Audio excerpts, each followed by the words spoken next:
साहित्यरत्न लोकशाहीर डॉक्टर अण्णाभाऊ साठ्यांचा, वीर वस्ताद लवजी साळव्यांचा, छत्रपती शिवाजी महाराजांचा, छत्रपती संभाजी महाराजांचा, महात्मा ज्योतिबा फुल्यांचा महाराजांचा, छत्रपती माता जिजाऊंचा, साहित्यरत्न लोकशाहीर डॉक्टर अण्णाभाऊ साठे यांच्या पुतळ्याचं निमित्तीकरण, साहित्यरत्न लोकशाहीर डॉक्टर अण्णाभाऊ साठे यांच्या पुतळ्याचं निमित्तीकरण आपण म्हणतोय करत नाही, मागणी आमच्या हक्काची, मागणी आमच्या हक्काची. नमस्कार. आपल्या कथा कादंबऱ्यांच्या माध्यमातून वंचितांचं, कष्टकऱ्यांचं, दीनदलितांचं आयुष्य मांडणाऱ्या साहित्यरत्न अण्णाभाऊ साठे यांचा पुतळा या ठिकाणी सांगलीमध्ये पुष्पराज चौकामध्ये आहे. परंतु ती जागा जी आहे ती PWD आहे आणि ती जागा महानगरपालिकेकडे वर्ग करून या ठिकाणी महानगरपालिकेच्या वतीनं या ठिकाणी अण्णाभाऊ साठेंचा पुतळा बसवण्यात यावा, या ठिकाणी स्मारक व्हावं अशा तऱ्हेची मागणी अनेक वर्षांपासूनची आहे. अनेक मातंग बांधव, अनेक मातंग समाजातील नेते यासाठी अनेक वेळा आंदोलनं केलेली आहेत. अनेक वेळा त्यांनी महानगरपालिका असेल, जिल्हाधिकारी कार्यालय असेल, या ठिकाणी आंदोलनाच्या माध्यमातून ही मागणी केलेली आहे. आजही या ठिकाणी अण्णाभाऊ साठेंच्या पुतळा परिसरामध्ये या ठिकाणी समस्त अनेक पक्षाचे नेते, पदाधिकारी, कार्यकर्ते या ठिकाणी एकत्र आलेले आहेत आणि त्यांनी एकमुखी ही मागणी केलेली आहे. आपल्याबरोबर अनेक पक्षाचे सध्या पदाधिकारी आहेत. आपल्याबरोबर आहेत संदीप ठोंबरे. आपण त्यांच्याशी बोलूया. काय सांगाल, कारण राज्यात तुमचं सरकार आहे, केंद्रात सरकार तुमचं आहे आणि तरीसुद्धा अण्णाभाऊ साठेंच्या कर्मभूमीमध्ये अण्णाभाऊ उपेक्षित राहतात. साहित्यरत्न लोकशाहीर अण्णाभाऊ साठेंच्या खरं तर पुतळ्याचा जो वाद आहे, एक जागेचा वाद आहे, एक निधी खर्च करण्याचा वाद आहे. आपण जर बघितलं तर वाटेगावला जे जागेचा वाद होता तर तो वाद आता 95% मिटलेला आहे. काही दिवसामध्ये वाटेगावला यथोचित स्मारक होईल. तिथं जागा मिळत नव्हती, ती जागा आपले सामाजिक न्याय विभागाचे जे आयुक्त वगैरे आहेत ते काम चालू झाले.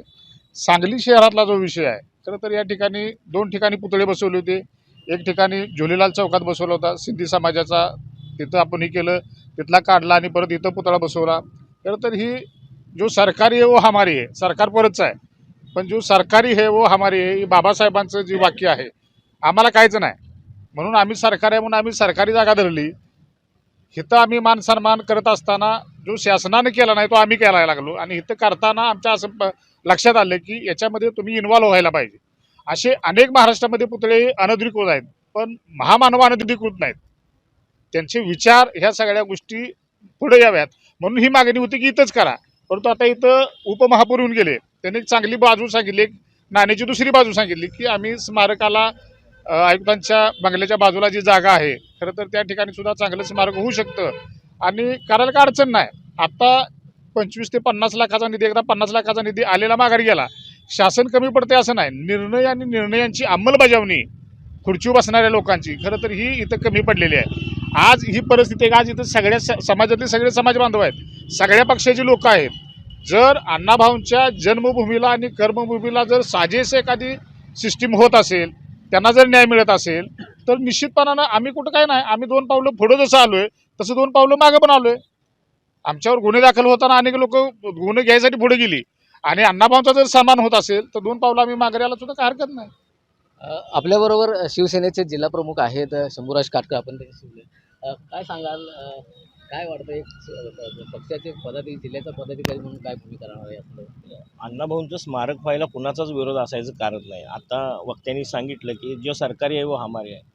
आणि सरकार कुणाचं आहे? आम्ही निवडून दिलेलं आहे, आमच्या मतावर तुम्ही निवडून आला आहे, तुम्ही मस्ती कुणाबरोबर करताय? संभाजी महाराजांच्या स्मारकाला विरोध, अण्णाभाऊ साठेंच्या स्मारकाला विरोध, बाबासाहेब आंबेडकरांच्या स्मारक, राज्य कोणीकडे चालले? नेमका महाराष्ट्र कुठं आहे? आम्ही काय अफगाणिस्तानात आहे, पाकिस्तानात आहे का आणि कुठं आहे? आमच्या जर दैवतांची स्मारकं करायला आम्हाला कायदेशीर आणि बेकायदेशीर जर जागा सांगत असाल तर आज जिल्ह्यातल्या एका तरी अधिकाऱ्याला एअर कंडिशन वापरायचा अधिकार आहे का? नाही. हे सगळं बेकायदेशीर चालतं आहे. मात्र साहित्यरत्नांचा, महाराष्ट्रांच्या धुरीणांचा जर पुतळा, स्मारक उभा करायला जर परवानगी लागत असेल तर हेच मोठं दुर्दैव आहे. विना अट, विना शर्ती किंवा कुठलीही मागणी नसताना शासनानं स्वतःच्या जबाबदारीवर या लोकांची स्मारकं केली पाहिजे, जे लोकांना दिशादर्शक आहेत. आज आपलं राज्य जे चाललंय ते ह्या लोकांनी मांडून दिलेल्या, आखून दिलेल्या नकाशावर आपण त्याच्या पलीकडे तर जाऊन काय करत नाही. कारकुनी करणाऱ्यांनी जर बेकायदेशीर आणि कायदेशीर ठरवायचं असेल तर मग कारकुनीच्या विरोधात उतरावं लागेल. आणि प्रशासनाला, शासनाला इशाराच आहे की जर साहित्यरत्नांचा जर तुम्हाला स्मारक करायसाठी जागा बेकायदेशीर, अशा किती जागा बेकायदेशीर आहेत, अशा किती जागा ह्याच्यातल्या आहेत ज्या लाटल्या चाललेल्या आहेत. मग बिल्डर असतील, उद्योगपती असतील, पुढारी असतील. अण्णाभाऊंच्या स्मारकासाठी जी शासनाची जागा आहे, जी बांधकाम विभागाची जागा आहे, त्याच्यासाठी आम्हाला 4-4 वर्ष लढाव करावा लागतोय. पुतळा आणून बसवावा लागतो. एखाद्या चौकात बसवला तर दुसऱ्या समाजाच्या सन्मानार्थ काढून आम्हीच जबाबदारी ती घ्यायची आणि इथं आणून बसवायचं. आणि परत ते सुद्धा करायला जर तुमचे अडथळे होत असतील तर मग ह्याला लोक आंदोलनाशिवाय पर्याय नाही. शासनानं शहाणं व्हावं, शासनानं जाणतं व्हावं आणि शासनानं पालकाच्या भूमिकेत येऊन अण्णाभाऊंचं स्मारक तातडीनं करावं. वाटेगावला त्यांचं स्मारक होईल, तिथले वाद संपुष्टात आले, तिथल्या जागा अक्वायर करायला चालू आहे, त्यांचा मोबदला दिला जाईल. त्यासाठी शासन, प्रशासन, स्थानिक लोकप्रतिनिधी, अण्णाभाऊंचे कुटुंबीय, मातंग समाज, मराठा समाज किंवा विविध संघटना या मागणी करता येतच. ते आता होणारच आहे. आता तो विषय जवळजवळ संपला आहे. मात्र जिल्ह्याचं नाक असणाऱ्या कर्मवीर चौकात असणारा अण्णाभाऊंचा पुतळा जर नियमितीकरणाला जर शासनाला वेळ नसेल, मग शासनाचा वेळ चालला आहे कुठं. आणि आता बॉड्या आल्यात सगळ्या, जिल्हा परिषदे असेल, महापालिकेचे असेल किंवा राज्य शासनाचे असेल. ह्याच्या आधी प्रशासक राज होतं, त्यात का झालं नाही? प्रशासकाला तर कुणाच्याच मंजुरीची गरज नव्हती. प्रशासक स्वतःचा ठराव करत होतं. महापालिकेची स्टँडिंग समिती इतके ठराव करू शकत होती.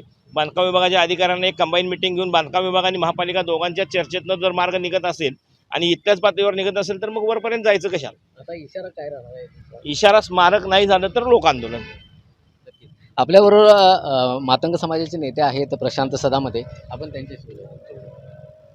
हे बघा, आज साहित्यरत्न लोकशाहीर डॉक्टर अण्णाभाऊ साठे यांच्या पुतळ्यासमोर सर्वपक्षीय सर्व संघटनांच्या वतीने या ठिकाणी आम्ही लक्षवेधी निदर्शने केलेली आहेत.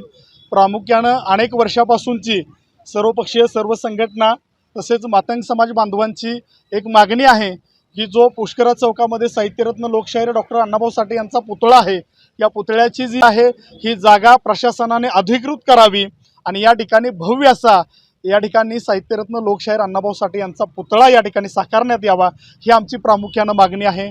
वारंवार आम्ही प्रशासनाला पत्रव्यवहार करतोय, पाठपुरावा करतोय. आमचे समाज बांधव लढतायत, समाज बांधव आमचे रस्त्यावरती उतरत आहे, आंदोलने करतायत. परंतु जाणून बुजून या ठिकाणी साहित्यरत्न लोकशाहीर अण्णाभाऊ साठे यांना उपेक्षित ठेवताना आम्हाला या ठिकाणी दिसत आहे. तर आम्ही या ठिकाणी आज संविधानिक पद्धतीनं निदर्शने केलेले आहेत. जर येणाऱ्या काळात जर आमच्या मागणीकडं जर गांभीर्यानं इथलं प्रशासन, इथले जर लोकप्रतिनिधी लक्ष देत नसतील तर याच्यापेक्षाही आम्हाला तीव्र लढा उभा करावा लागेल, असा या निमित्तानं मी या ठिकाणी इशारा देतो. याचबरोबर आपल्याबरोबर मराठा क्रांतीचे नेते आहेत डॉक्टर संजय पाटील सर. काय नेमकी मागणी राहणार आहे आता, कारण सगळा समाज एकवटलेला आहे पुतळ्यासाठी? आज जे आंदोलन आता महामानवांच्या बाबतीत दुराभावजित करायला लागलेलं हे प्रशासन, नियमला फक्त महामानवांनाच लावायचा का? तर सगळ्यांना लावा ना मग. परंतु जे अण्णाभाऊ आहेत हे सांगलीचे आहेत, मूळ भूमिपुत्र आहेत, तर त्यांचं हे स्मारक सांगलीत भव्य व्हावं हे आमची सर्वांची इच्छा आहे. आणि त्या स्मारकासाठी जे काय करावं लागेल ते आम्ही करणार. धन्यवाद. नक्कीच. खरं तर अण्णाभाऊ साठेंनी आपल्या एका गीतामध्ये म्हटलेलं होतं की जग बदल घालून घावं, सांगून गेले मज भीमराव. कारण या आंदोलनाच्या माध्यमातूनही त्याच गीताची प्रेरणा घेऊन या प्रस्थापित प्रशासनावर घाव घालण्याचं कामच या आंदोलनाच्या माध्यमातून या समस्त सांगलीकरांच्या वतीनं होतं आहे.